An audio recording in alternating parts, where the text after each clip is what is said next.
Well, you gone and done it now. Yep.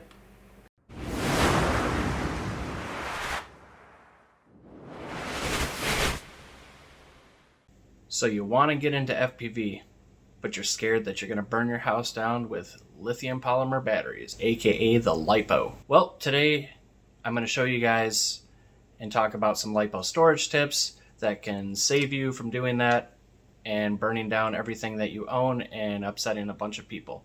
If you're new to this channel, I make content all about drones, FPV mostly, multi-rotor related videos. If you're interested in that, go ahead and hit that subscribe button and make sure you hit that notification bell so that you're notified every time new content pops out on this channel. So Lipo batteries aren't as bad as everybody makes them out to be. They're not super dangerous. They can be if not maintained, which leads me into some tips, 3 of them, when it comes to storing and maintaining your Lipo batteries so they do not spontaneously catch on fire. So tip number 1, when you're storing your Lipos, you want to make sure that every cell on the pack is at 3.83 volts per cell. That's where they're happy at. Anything higher than that degrades the life of the cell and could cause it to start puffing up or just going bad prematurely. And my advice with batteries that are puffed up is to just get rid of them. Personally, I would just take them outside in a safe spot and drive a nail into them and let them catch on fire and dispose of them correctly. You could also completely drain them. Again, do this in a Lipo Safe bag or outside until they're completely dead. Keep them in the cold. Don't throw them in the trash can. That could be pretty scary for your garbage disposal men coming and picking up a trash can and then being surprised with a ball of fire coming out at them. Tip number 2, when you're storing them, try to keep them in a dry place, just like anything else. You're wanting to take care of it. It is an electronic. Keep it in a dry, safe place, such as a Lipo Safe bag, which everything I talk about in this video, I will post the links to them in the description. Check the physical condition of your Lipo battery before you put them into storage, especially if you plan on storing them for a long time. Make sure that nothing is puffed. If it is, get rid of the battery. That's what I do. It's not worth to keep around and burn your entire house down. Lipo batteries, when they do catch on fire, they really go up. They will blow some shit up. Now it's going to explode. Stay away! Go! Whoa!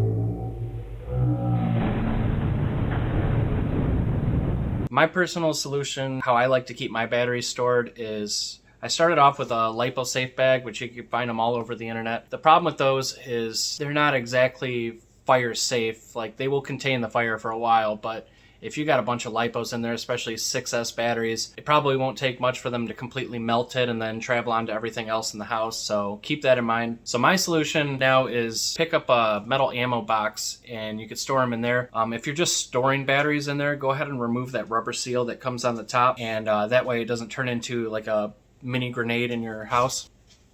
Personally, what I like to do with my metal storage tin is I use it for storage and charging, especially if I'm doing multiple batteries at once. That is what I have here. And I drilled out 2 holes and I run the cables for each charger right through here. But what works out really good is if you're wanting to bring this somewhere to charge, if you got an outlet that you can plug your charger into, and everything fits all nice and neat in here. I got my charger, I got my Lipo Safe bag, I got all my cables. So I will talk about how you can go about turning this into a charging / storage unit. So first things first, if you want to do this, this is a metal ammo box.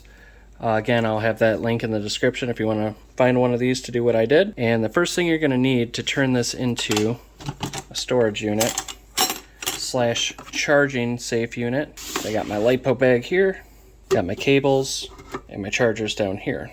Parallel chargers. First thing you want to do is get yourself a step bit and drill out your holes here where you're going to be running your cables through. But you want to make sure that you also get a rubber grommet kit. Here's your step bit. This is what you would use to drill out the holes. You're also going to need a drill bit, probably smaller than that, just to get your holes started.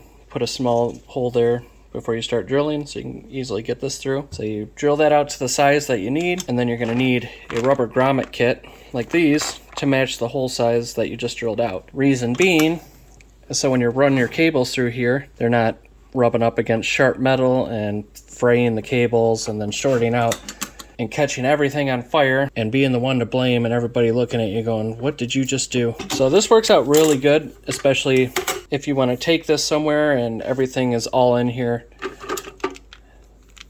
Got your cables that'll fit into it. I got my 1S battery charger. Got the Lipo Safe bag here. And the reason that I switched to the ammo case is because I got quite a few batteries. A bunch of 6S's and 4S's. And if this goes up, I know that it's not going to melt through this metal can and catch everything on fire. So I keep everything stored in here unless I'm charging. When I'm charging, this will come out. Since I use this for charging and I have holes drilled at the bottom, I did not remove the rubber seal because honestly, I like the way that it closes and locks. And with these holes down here that are drilled out, all your pressure, if anything were to happen, is just going to come out there, so it's contained. So that's my reasoning for that. So another thing with LiPo batteries is honestly just have common sense. If you know that it can blow up and catch on fire, just make sure you take care of them. Just like anything else. Don't be that guy that sets woods on fire because you're an idiot. Nobody likes an idiot. When you're charging your LiPo batteries, make sure that you're nearby. Don't leave charging batteries unattended. If you have to go somewhere, make sure you shut everything off, unplug it, put it back into storage, and continue charging it when you get home and you're able to watch it, just in case something happens, because better to be safe than sorry. But don't let this happen to you. Here we go. Whoa! So if you're new to FPV or you're thinking about getting into it, I hope this video helped you out a little bit and calmed you down about the whole LiPo spontaneously catching on fire thing, because that usually just doesn't happen. There's always a reason for things happening. It's usually due to human error. So if you did find this video helpful in any way or entertaining, go ahead and hit that subscribe button. Like the video. It helps out the channel and tells YouTube to share my video with a wider audience, and I am gratefully appreciative of that. Hope you guys have a good rest of your day and take it easy.